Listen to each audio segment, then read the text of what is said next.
आज ओडिशा राजनीति इतिहास रे बहु वर्ष पर समभावापन दल मानक भितर बीजेडी कांग्रेस सीपीएम भितर गोटे राजनीतिक निष्पत्ति है राज्यसभा चतुर्थ सीट पाई एवं कॉमन कैंडिडेट हिसाब रे समस्ते ग्रहण करिछु। आदरणीय नवीन बाबू तोर प्रपोजाल को एआईसीसी ग्रहण कला।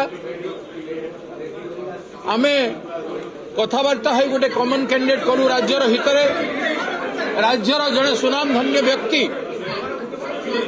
जड़े नेशनल इंटरनेशनली फेमस व्यक्ति डॉक्टर दत्तेश्वर होता जहांकर रिवोल्यूशनरी कंट्रीब्यूशन यूरोलॉजी क्षेत्र में किडनी ट्रांसप्लांट आदि क्षेत्र में ओडिशा रे एवं भारतवर्ष रे रही तांकु आमे समस्ते तीनोटी दल मिसी आमे तांकु कॉमन कैंडिडेट हिसाब रे आज प्रार्थी पत्र से डॉक्टर होता दाखल करिसंती एवं नवीन बाबू स्पष्ट भाव में कही समाजवादी चिंतार समभापन व्यक्ति माने समय आह्वान क्रमे आमे समस्ते एक ही ए निष्पत्ति करिछु।